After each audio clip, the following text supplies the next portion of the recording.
Hello.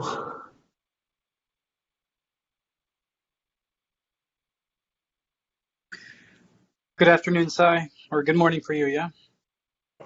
Yeah, it's about All right, looks like we have some folks joining us. I'll go on mute for right now.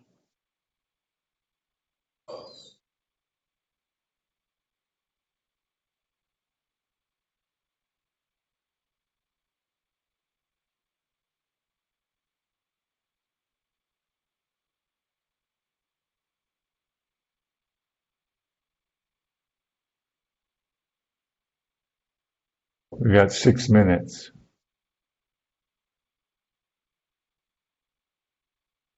Are you in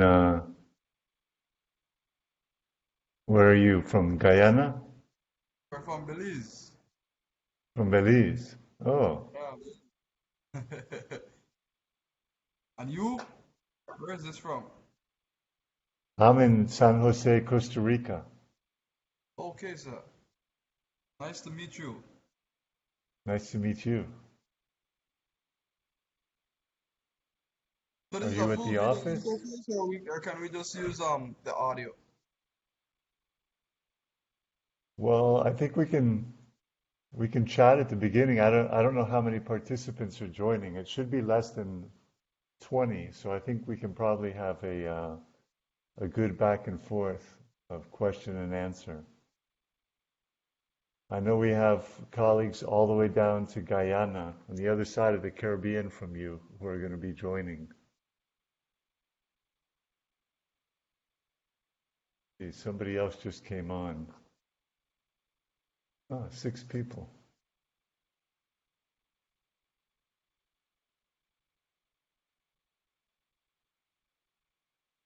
So I don't know if you open up the window to people, to the participants, you can see. I think that you'll see on my screen here, it's RIAMST. But I'm going to change that to IOM. You see how now I'm identified as IOM Cy Winter? So if you can go to your name and edit in front of your name and put your country, that would be very helpful because then we would know which country is speaking if you have a question.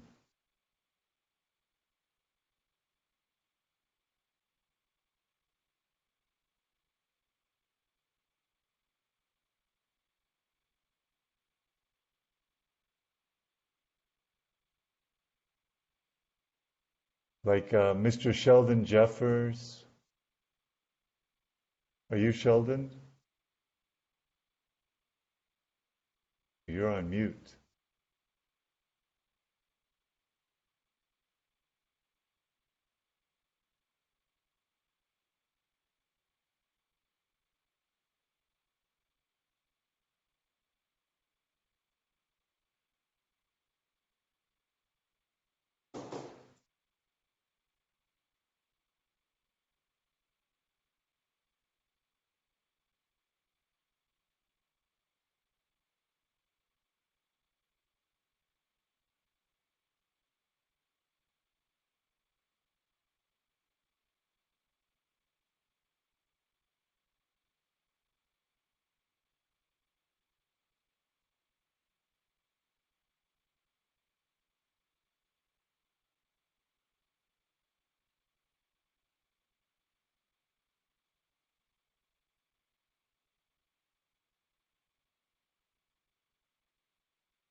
International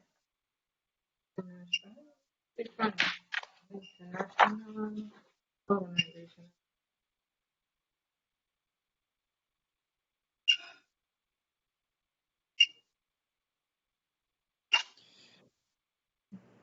Good morning, everyone, or good afternoon. If you could put your microphones on mute while we are waiting to get started, that would be great.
Good afternoon or good morning, everyone.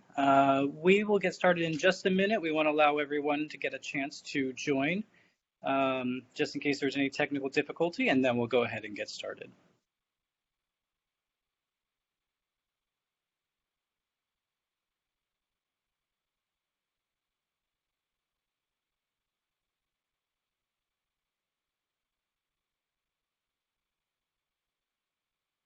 And while we're waiting, if you could adjust your name in the participant list, just to ensure that we have your name and country affiliation.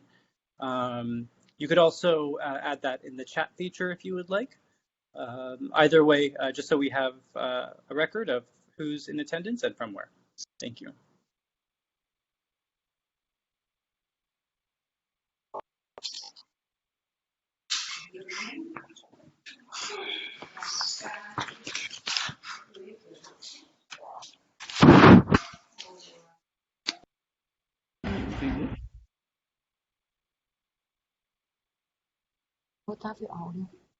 Audio.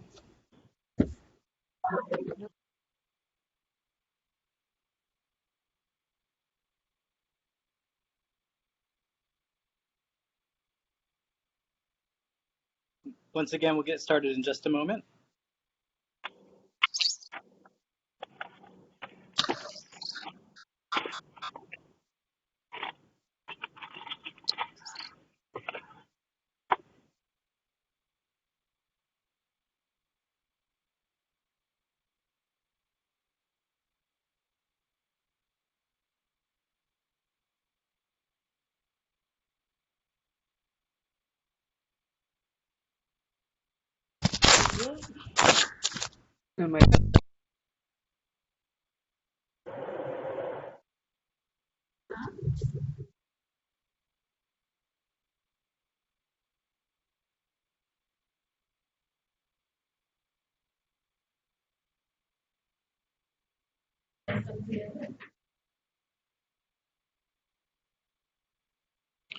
All right, good afternoon or good morning, everyone. It is 1:03, so we'll go ahead and get started with the introductory portion. If you could let me know just in the chat real quick if you can hear me okay.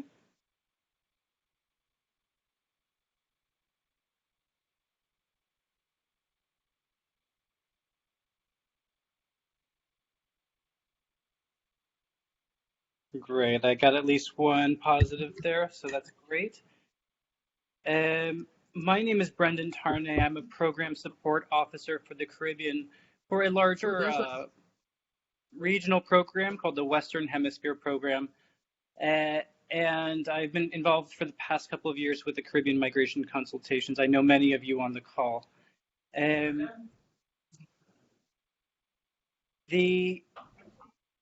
Just want to make sure everyone's on. If you could please mute your microphones during this and the presentation until we get to questions and answers, that would be great. Thank you.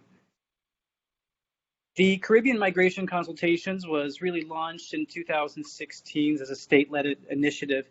And over the past 3 years or so, IOM and the United Nations High Commissioner for Refugees have been holding thematic workshops across a broad array of migration issues, including counter-trafficking, emergency preparedness and response, border management, diaspora engagement, and labor migration, to name a few.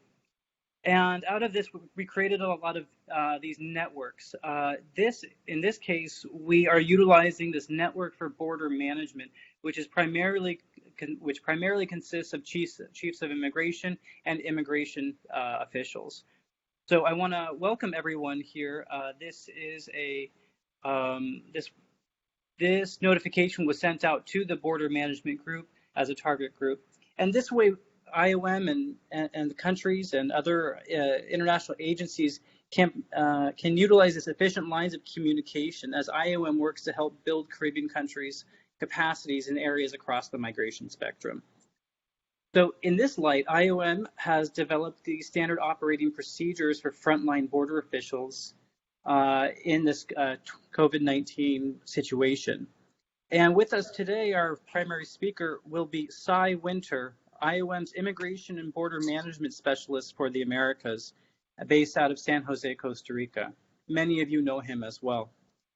I want to go ahead and not waste any more time here, but welcome everyone across the Caribbean. And I do hope that this webinar will be helpful for all of you. Once again, as a meeting norm, if you could please mute your microphones. If you could please mute your microphones and also provide your country, provide your name and your country in the participant list. Without further ado, I'll go ahead and turn this over to Cy Winter. Cy, if you have anything to add, thank you. If not, go ahead. The floor is yours. Hey, good morning, everybody. Yeah, I recognize a number of names in the list here too. I'm not going to list everybody, but hello. I do want to introduce Oliver Tenes, who's out of IOM Haiti, and he runs a border management project there that's very involved with SOPs and training of frontline officials. So I'm hoping that Oliver can complement what I have to share with you today. The briefing is relatively short. I think I've only got 10 slides, 10 content slides. And the idea is to give you a good conversation starter and to go over what your needs and what's available out there. So let me, I'm going to share my screen here.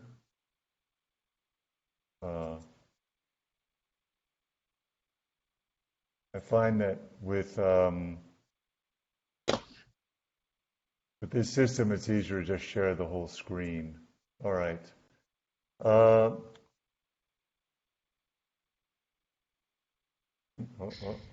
There we go. So what I want to cover are some essentials on resources that we should all be tapping into, issues about points of entry, and then a little touch on the issue of how countries are going to be deciding admission criteria, who can come in and under what conditions. So these are all considerations, and I've prioritized them, I think, from what I'm hearing from the immigration directors and what their initial requirements are. You know, they need resources to respond immediately. They need to develop point of entry SOPs, or they need to adjust the ones they've got. And then they also need to talk about, in the future, how are they going to start setting up systems for admission decisions. So right off the back, I'm starting with a website that's not IOM. Okay, this is the World Health Organization's training site. The first week of the travel restrictions, I issued a very brief advisory to immigration directors, advising them to have all frontline officers log into this website and take this training course. It's about 1 hour. If you haven't done it already, go into Google, do a search for WHO, and then training points of entry, POE. And this will pop up, and you can go down, and it'll take you through a series of best practices and scenarios for dealing with ill travelers. So if you've done this, I apologize for repeating, but if you haven't, this is a must for all of us who are in frontline operations. The other one is on the same website, only it's the considerations for outbreaks on board ships. And this one, even if you're not involved with port operations, it's a very good training to go through because it really lets you know what you need to do to keep your home and your family safe if you're a frontline officer. If you're going to be exposed to COVID on a daily basis on the front line, how are you going to make sure that your house is properly handled so that your kids and your other dependents, your wife or husband, are not subject to infection? So this one it's a great trainer, and I took it, and I didn't think I would really be that interested.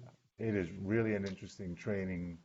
It also has both of these training sites have a login feature so that you can print your certificate.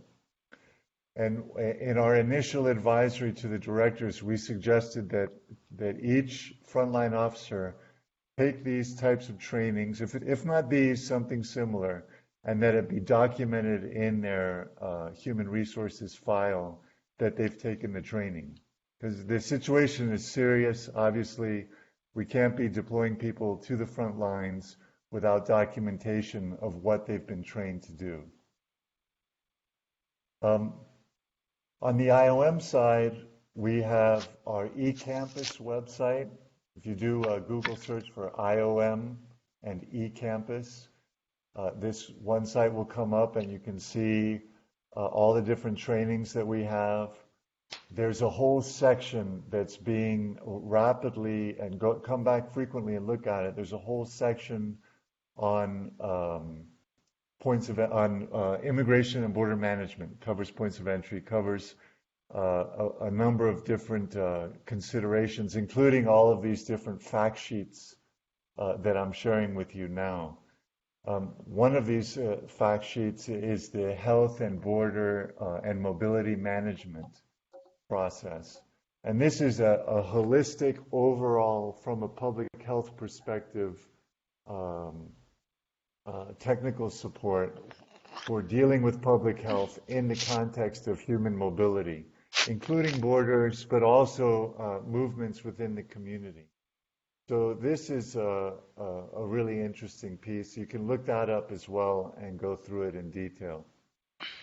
And then the other really important resource, and this is the last one, is what we're doing right now. What we're doing right now is this ability to go online and share with other experts. Headley. Someone Suzette. just said Bradley. Headley out there? And Suzette. And out there. Whoever that is, you need to mute your microphone. We're all hearing you. Bradley's famous now. Anyway, no problem. I just had my mic on and everyone could hear my dogs barking during the last meeting. This process right here that I've taken a screenshot of is the immigration directors of Central America going over the control procedures for how they're going to let truck drivers come across from one country to another, and they're going back and forth, and we're going over the technical aspects of what they need at the crossing points to let this happen. So this is an ongoing feature. I think in the CARICOM countries, it's really worth doing this if you're not doing it already. Have a bi-weekly meeting amongst the customs and immigration officers about what's happening at your points of entry, to go over the rough spots or the issues, and then come up with standardized procedures that everyone can agree to. So that may already be happening. If so, that's great. I just wanted to share that it's happening in Central America. It's happening in all the Ibero-American, all the Spanish and Portuguese-speaking countries are doing it. Oliver, who's in this call, and other counterparts in South America, they also log in and they give advice at those meetings to the immigration departments. Okay, in terms of our standard operating procedures for points of entry, the IOM Immigration and Border Management Global Team got together, organized from Geneva, and they put together a 20-odd page document that covers the standard operating procedures for points of entry. I sent out the 2-page fact sheet, but immigration directors who contact the chief of mission or myself can get access to the full document. The purpose of the document is to give something immediate that's functional guidance for frontline border control officials to ensure that we're preventing disease and possible transmission, and also to deal with to keep on dealing with all the other issues that we have, fraud, security issues, profiles. All that stuff is not forgotten. That's included in this process. Anyway, the scope is point of entry, and it's a key element of all of our national preparedness and response plans for COVID-19. So it's available, and let me see if I can get myself to go down. Here we go. And here's the list of the key contents, right? So we have the definitions, how we're confirming cases, what we do with suspected cases. There's a part of it that's very simple, just pictures of different situations, travel history, the person's the health situation of the person, and what to do, what the next steps are. The responsibilities section over who is responsible for what, and establishing those lines of responsibility. And then there's a whole section on the guidelines of hygiene, et cetera, which I'm sure everyone already has that area. The WHO has been very good about sharing best practices, the use of masks, which I see in a number of these feeds that people are wearing masks. So all of those best practices are included in general guidelines for self-protection. The travel handling, the arrival, departure, passengers, and then travel document control. The travel document control is a real issue because as we hand off a document to an inspector, that inspector has touched all the documents from everybody in front of me in line. So obviously there's a vector possibility for an inspector to be passing through the document examination to each person. So there's a number of different things that we can think about. The obvious one is to do good hygiene before and after we handle the documents. Another one that's out there is the idea of having your document scanner on the passenger side of your health barrier, of your hygiene barrier. so that the passenger puts their document on that scanner. And in certain cases, the inspector would take a look and decide, okay, I need to take physical control of that document. And then the stamp is done without a handling basis. You just stamp right onto the document without having to handle it. So those are all different parameters or different options that are included in this SOP. Then there's the whole issue about what we do with when we detect and how we notify, and what are the management steps for an ill traveler, which are those issues are contemplated in that training that I showed you at the very beginning that comes from WHO. But this is that element included in an overall SOP document, which of course any immigration department can take that SOP document, make adjustments to it to meet the local requirements or the local nuances, and then put their seal, their state seal on top of it. Obviously it's not an IOM document once it's handed over to the states. It's up to you guys to decide what part of it you want to adopt and use and take it on as your point of entry management process. And then, of course, we do have a whole little section in there about ensuring the migrants' rights, access to information, transparency, combating discrimination, etc. And I'll take a moment right here to remind everybody that IOM and UNHCR issued an advisory globally for states to consider when there's a whole decision process amongst the member states to release people subject to detention or incarceration. And IOM and UNHCR have both issued a formal advisory to all member states to prioritize migrants and refugees, to ensure that those, obviously they're not a danger by having made a migration violation, which is typically an administrative detention. Those types of cases are not necessarily a danger to society, and those who are obviously not a danger to society should be released.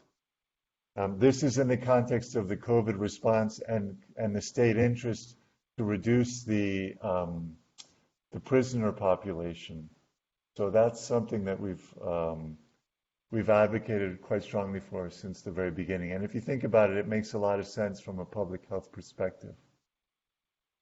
The final issue is the situational assessment, the ability to go look at your point of entry process from beginning to end and assess what improvements need to be put into place to meet a certain threshold.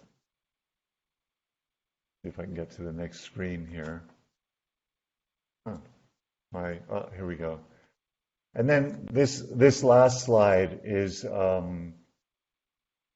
to let you know that we're also looking very closely at the emerging immigration, consular, and visa needs in the context of COVID-19. So we're seeing that countries are reviewing public health weaknesses and strengths, and looking at what they need to ensure the optimum public health for their nationals. And this is part of what's going into the new parameter around COVID-19.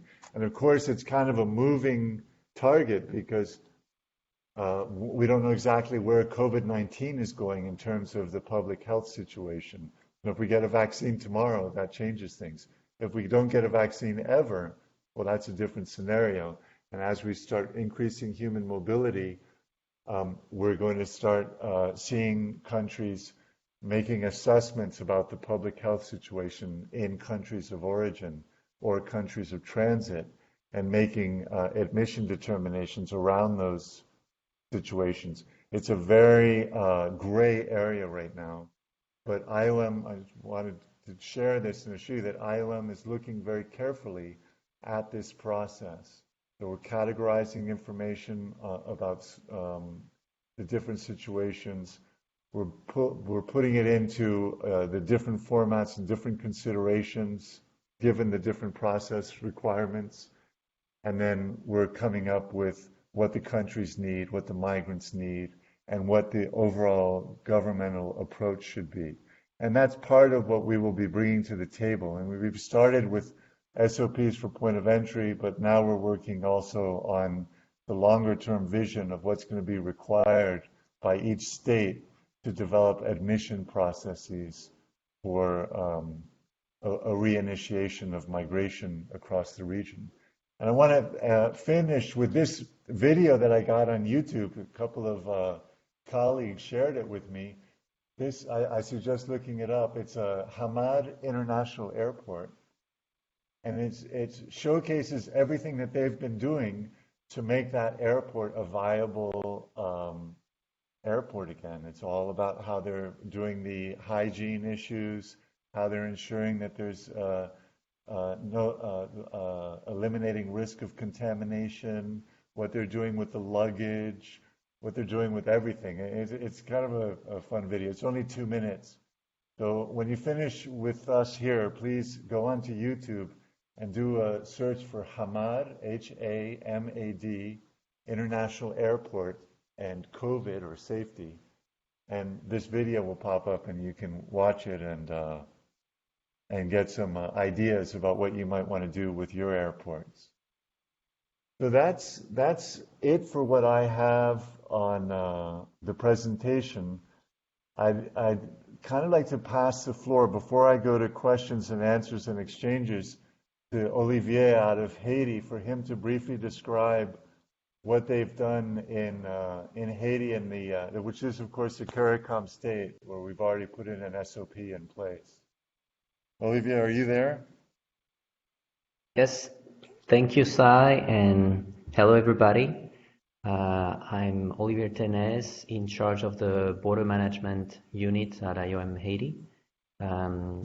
So as you can see how the COVID evolves, now we need to put in place measures to adapt to it. Like states started with a strict confinement measure, but little by little we'll start reopening, especially at point of entry. So the idea is to put measures that make it possible to open the border with all the measures, hygiene measures, to make sure that there's no further contamination. So this is something that we actually started earlier, I will say, in Haiti, because the border closed on March 16 between Haiti and Dominican Republic, but we started to witness a massive flow of Haitian migrants that were living in the Dominican Republic, but they started to return to Haiti because the situations of COVID-19 in the DR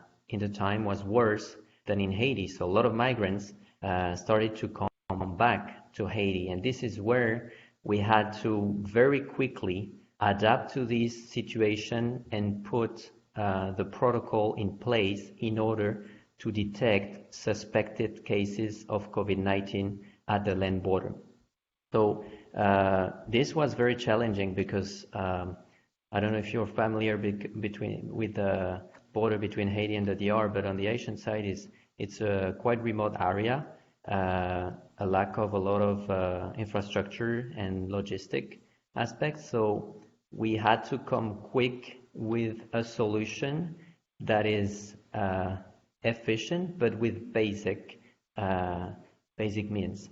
So the protocol we developed was obviously in collaboration with the WHO and the Ministry of Health of Haiti, and we trained officers from the immigration, we trained officers from the Ministry of Health, and partners, for example, the Red Cross. We also trained police officers operating at the border. And I'm going to give you the example of Guanamin, which is the biggest border crossing point between Haiti and the DR. It's just a bridge at the border, and there were about 800 returning migrants coming per day. So from this moment when the border closed, we had to put in place the protocol in order to adapt to this situation and make sure that the suspected cases of Haitian migrants crossing the border and returning to Haiti will be identified properly through the protocol and referred to the Ministry of Health for, if needed, further medical assistance. So when the migrants arrive, we have the police, the border police, that organize the migrants to make sure they respect the social distancing. So we have this space at the border, thankfully, and I just want to reinforce the fact that we had to come with quick solutions. So we had to reuse what's already in place. We didn't have to reinvent the wheel or find fancy or build fancy places. So we had to do with what's already on the ground. So those polyfront police, border police, they organize the migrants to make sure the social distance is respected. And then each migrant is properly screened by officers from the Ministry of Health, and they're also registered so that then we can do a follow-up of contact. So once we detect a suspect case of a migrant that has a COVID-19, then is referred to a quarantine center nearby at the border crossing point. And that's where we do the test, the PCR test, to see if it's positive to COVID-19 or if it's negative. In the case it's negative, then he can go home. And if it's positive, then depending on the stage and the state of the person, the health state of the person, he either go back home with all the measures, the protection measures, and the sensibilization he needs to know how to protect himself and the family from COVID-19, or if it's in a critical condition, then it's transferred to a local health center for medication and further medical assistance. So IOM put that in place in the Wannerman border crossing point and also in other border crossing points such as Belader and now in 2 other additional border crossing points. Also want to say that the follow-up of contact, what I was mentioning, is very important in countries where you don't necessarily have the capacity to do a quarantine, like institutional quarantine, where it's more a domiciliary quarantine. And this is very useful to have officers that register each person, each traveler. And if you can do it on digitally with tablet, so that in this information enters a database, and then you can have staff who are in charge of calling those travelers few days after they return to the country. So during a period of 12 days, you call those travelers frequently to make sure they don't develop symptoms of COVID-19. And if they do, you refer them immediately to the Ministry of Health to make sure they receive the proper assistance and they're tested to COVID-19. So this example is what we've put in place very quickly in just a few weeks in remote areas of the land border between Haiti and the Dominican Republic. If you need any further clarification or if you need any advice on this kind of protocol in remote areas, please feel free to reach me.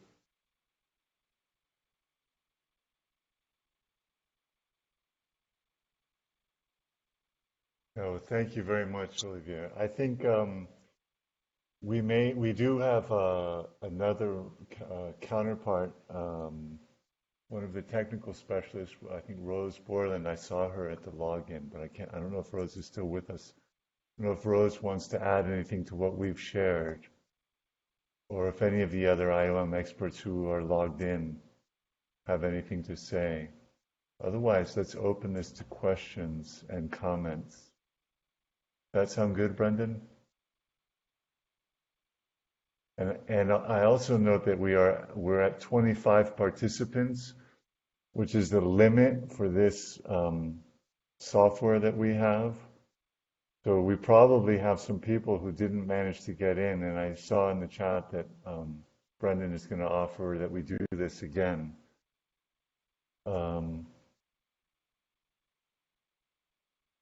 Anyway, are there any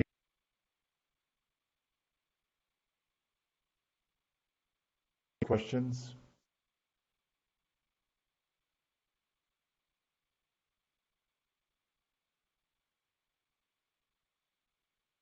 Okay, Dominica Aaron Seaport was unable to join. Can we share the recording or make up a webinar as suggested? I'm sure we can do both. That'll be, I'll let Brendan decide and let us know. Is there any country participant who can describe? Here's a question for Oliver. Did the protocol put in place include any additional support for migrants who were highly vulnerable? Food or hygiene supplies, information provision? Yes, thank you, Rosalind, for the question. Indeed, it's very important. It's not because there is the COVID-19 problem that it removes the other usual problem that we have at the border, especially for vulnerable migrants. Please maybe mute the microphone.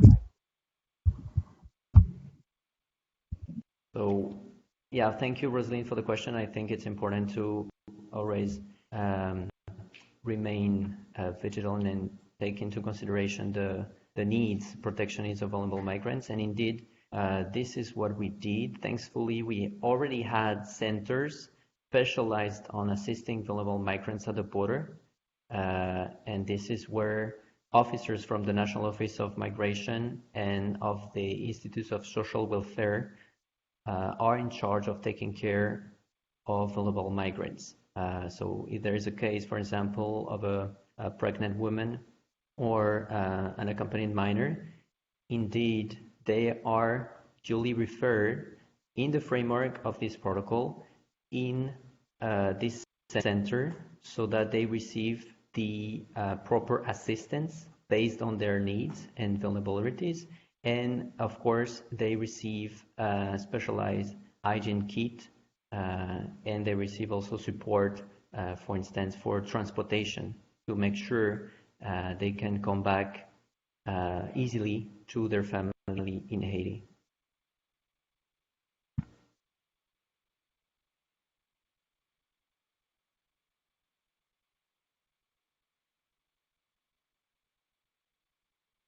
Let's have one like.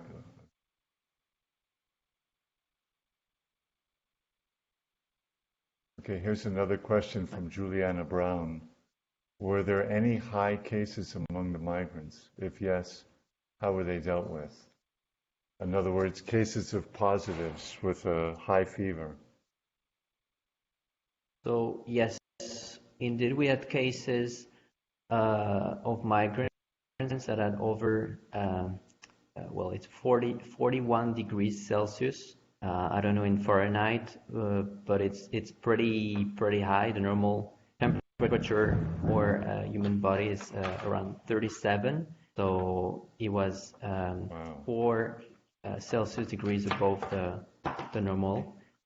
So those cases were directly referred to the Ministry of Health, and they were being taken care by doctors, obviously from the Ministry of Health, and put into quarantine center.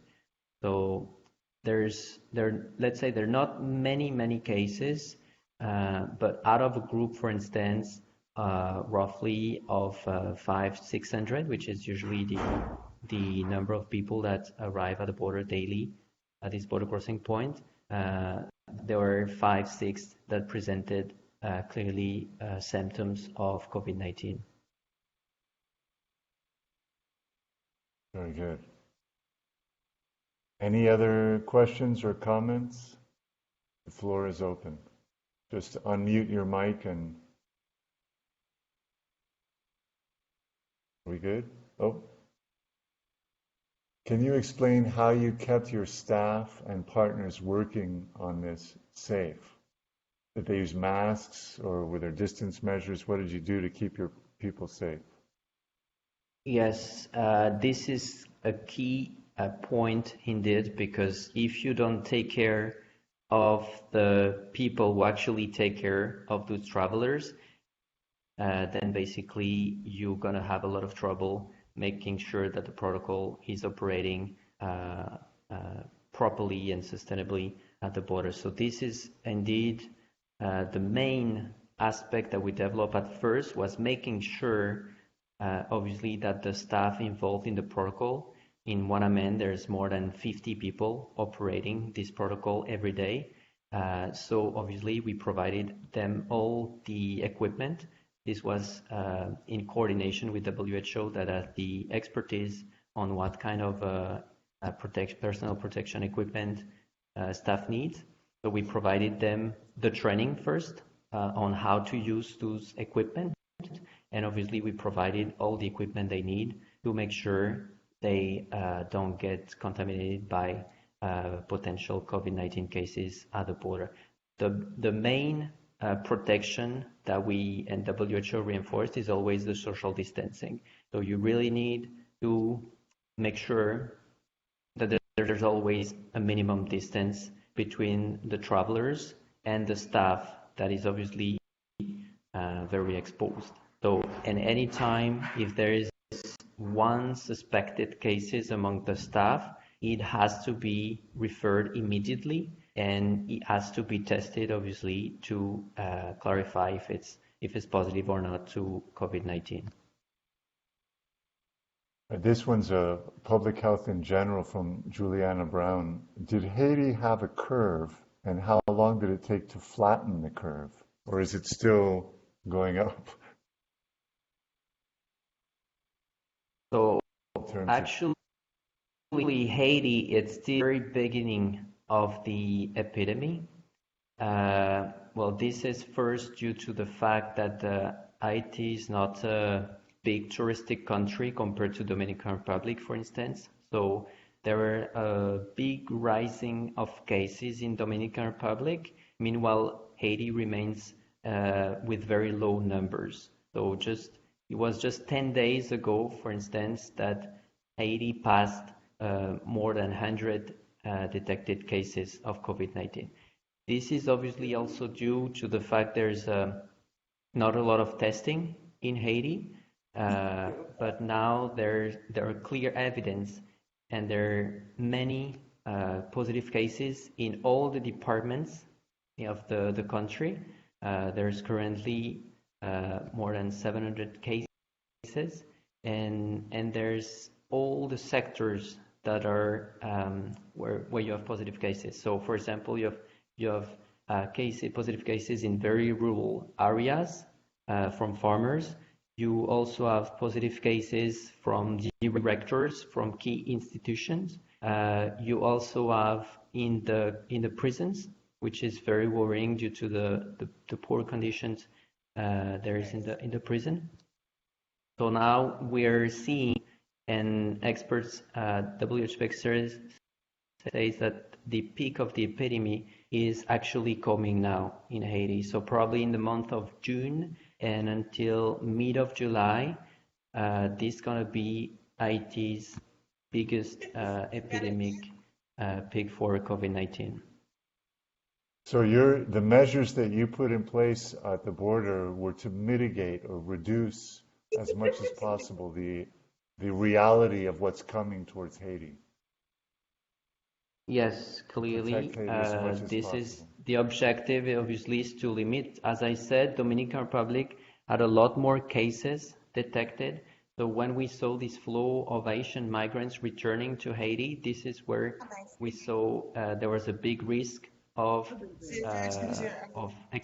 that the case will rise a lot in Haiti. So this is why we put the protocol to try to mitigate this risk and detect any traveler that might be infected by COVID-19. We have a question from Sheldon Jeffers. Is there an international policy or protocol in place for opening of borders to detect passengers for COVID-19 prior to boarding an aircraft or a vessel? There's a international standard for every country's right to establish the criteria for admission, and that they can establish both health or whatever profile, as long as it's not discriminatory against any particular group of people. So there's an international policy that they can set the standard. The issue is that now part of the standard are these considerations about what's the public health situation in this country of origin. And we're still working with countries to assess how they're determining those admission criteria. So each one of your countries has some sort of decision that they've made about every other country and whether or not that country needs to apply for a visa or whether they need a particular health screening to receive a migration benefit. So those health screenings are probably going to become much more prominent in the decisions about admission criteria. But so far, there's no global standard based on the COVID situation. It's moving way too fast to get ahead of it that much. The other question from Juliana Brown: which province of section of Haiti had the most concentrated cases? Yeah, is there any area that is accelerating in terms of contagion in Haiti? Yes, well, it's mainly the Department of West. There are 10 departments in Haiti, and the most affected is the West, which is where Port-au-Prince, the capital, is located. According to the last numbers, there are 734 cases of COVID-19 in Haiti, with 25 dead. And out of those 734 cases, 567 are located in the Department of the West I was mentioning, and most of the cases are from the capital, Port-au-Prince. Right. But you have cases all over. Then you have positive cases in each 10 departments. So it will easily spread, and the issue is obviously the hygiene measures and the distanciation. Also, let me highlight the fact that in Haiti we also have a lot of myth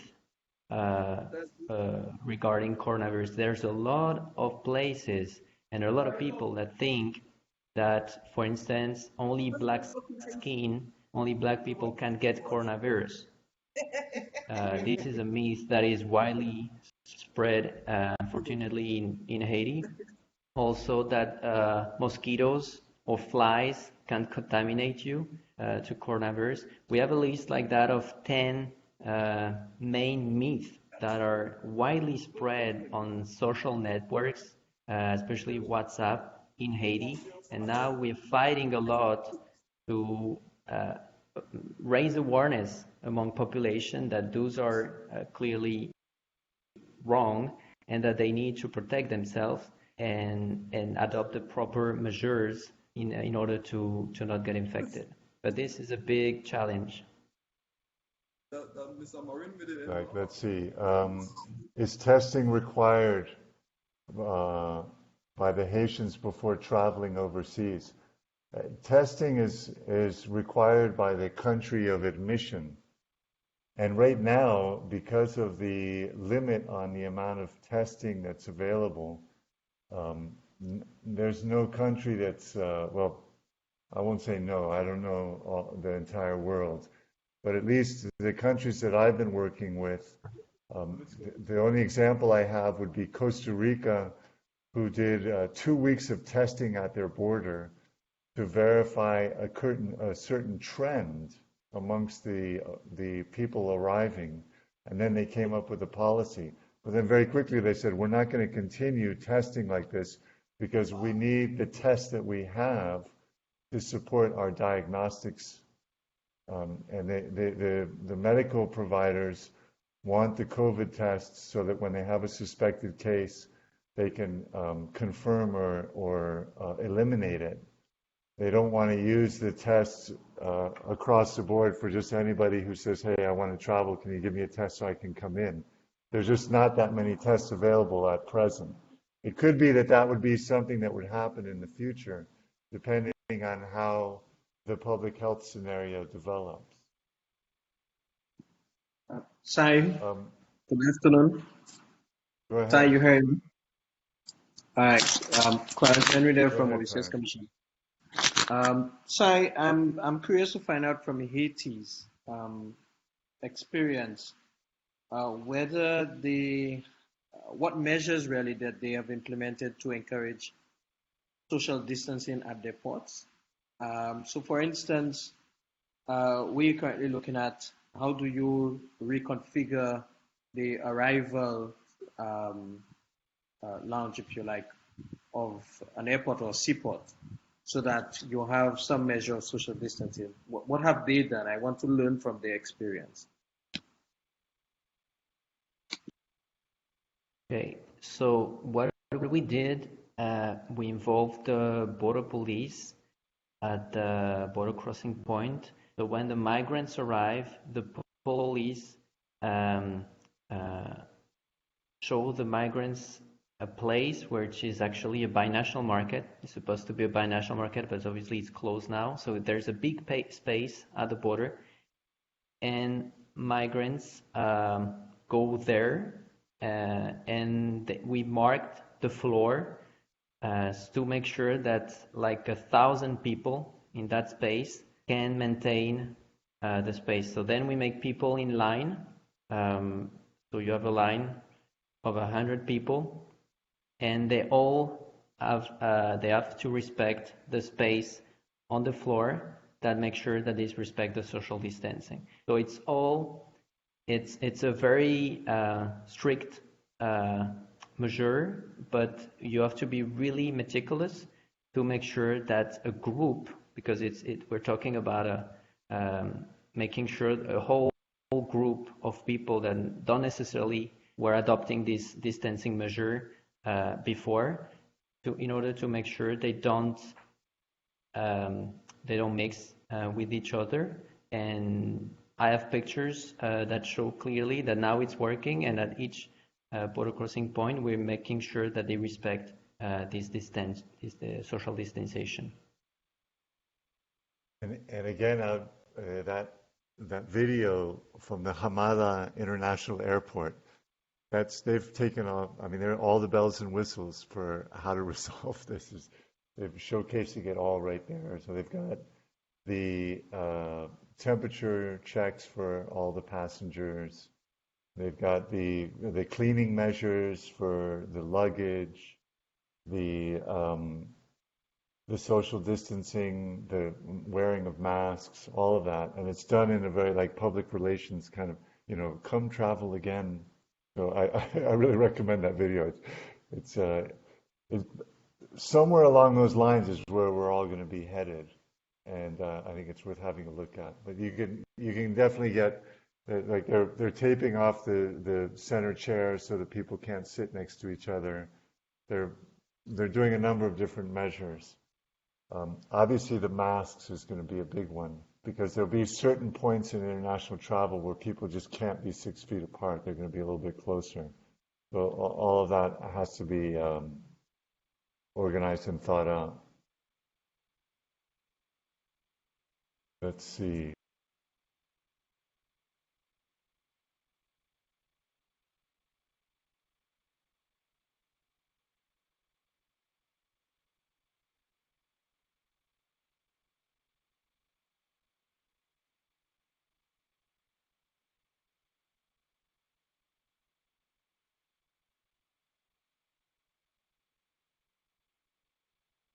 Sai, we cannot hear you. I think you're muted. That's my favorite trick. I'm sorry. I just read Alicia's comment here that the provinces that are remote and along the border are the least affected as opposed to the urban central areas, and that issue of concentrated populations is the big challenge. Are there any other questions or comments?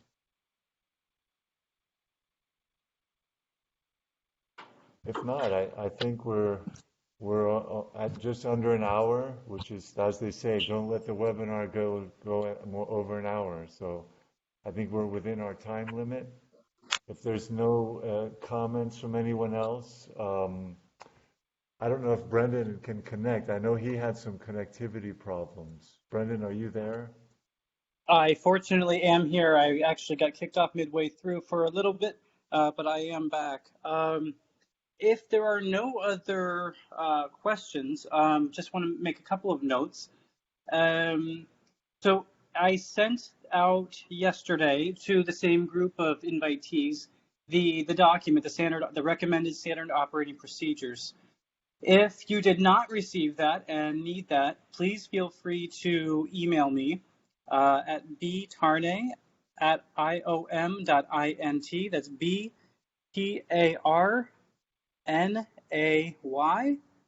at iom.int. I'll also put that in the chat here if I can.